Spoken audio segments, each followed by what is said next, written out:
Assalamualaikum warahmatullahi wabarakatuh. Alhamdulillahirabbil alamin. Assalatu wassalamu ala asyrafil anbiya'i wal mursalin wa ala alihi wa sahbihi ajmain.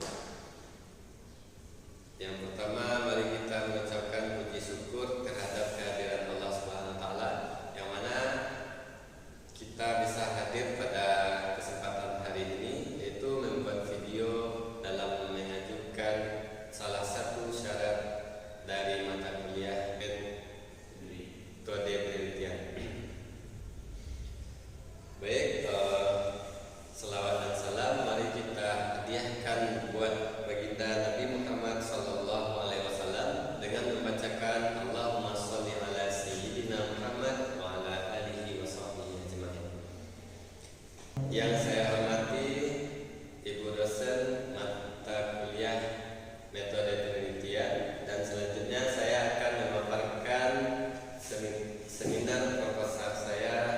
Baik, di sini saya menggunakan judul yang mana judul itu strategi musrid dalam membina santri asrama di pondok pesantren Asrul.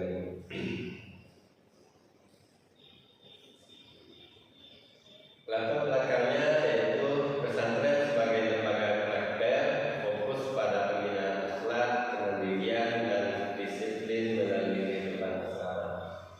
Yang kedua yaitu pesan sentral musrid, yaitu sebagai pendidik, motivator, fasilitator, sekaligus pengganti orang tua. Yang selanjutnya yaitu fenomena di lapangan, yaitu adanya kesenjangan antara tujuan pendidikan dengan realita perilaku santri, seperti masalah kedisiplinan dan tanggung jawab.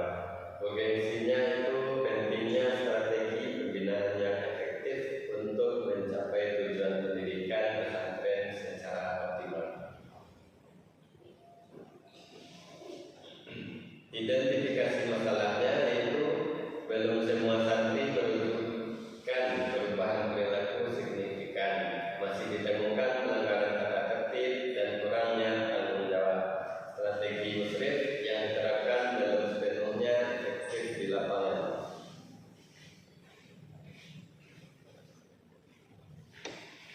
Rumusan masalahnya, bagaimana peran musrid dalam membina santri dan apa strategi yang digunakan dalam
Yang selanjutnya landasan teori. Strategi rangkaian langkah atau pendekatan untuk mencapai tujuan pembinaan. Sebagai seorang muslim harus memiliki strategi yang banyak. Tujuannya yaitu santri tersebut tidak hanya berasal dari satu kampung, tetapi banyak dari kampung-kampung luar seperti luar kampung tersebut. Maka musyrif harus memiliki strategi yang banyak untuk menyesuaikan dengan perilaku masing-masing santri.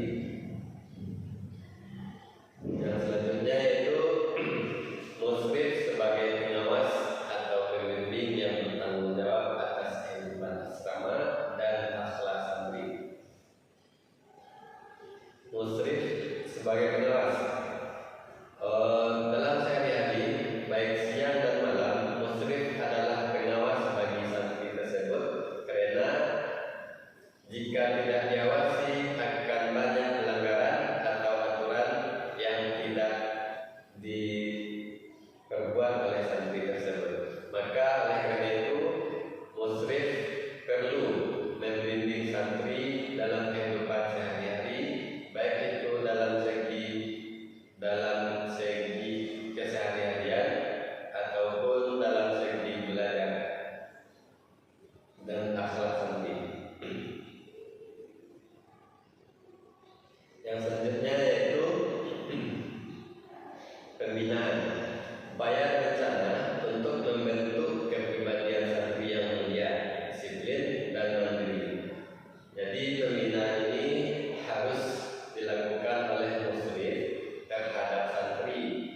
Dalam pembinaan ini akan membuat karakter atau kepribadian santri yang mulia, disiplin dan mandiri. Dan landasan teori yang selanjutnya yaitu uswah hasanah, yaitu memberikan keteladanan yang nyata. Seorang muslim harus memiliki akhlak yang baik dan kedisiplinan yang baik untuk memberikan keteladanan pada santri yang nyata. Jadi jika seorang muslim telah memiliki akhlak atau keteladanan yang baik, maka seorang santri akan meniru apa yang dilakukan oleh musyrifnya tersebut. Dan yang kedua yaitu kebiasaan, rutinitas ibadah, belajar dan kebersihan. Ini harus dilakukan oleh musyrif, seperti menyuruh atau membuat daftar tiket dalam membersihkan kawasan asrama, kamar, dan sekolah, dan tempat ibadah dan tempat belajar. Dan yang selanjutnya yaitu komunikasi dua arah dan konseling. Komunikasi dua arah maksudnya yaitu komunikasi dari orang tua dan dari santri tersebut. Dengan baiknya komunikasi orang tua dan santri serta musyrif akan membuat santri ini memiliki akhlak dan kedisiplinan yang baik dan kemandiriannya. Dan yang selanjutnya yaitu motivasi dan penghargaan, pemberian apresiasi atas prestasi santri tersebut. Yang mana motivasi ini dan penghargaan ini harus diberikan kepada santri, baik dari musyrif atau keluarga santri tersebut. Ini akan mempengaruhi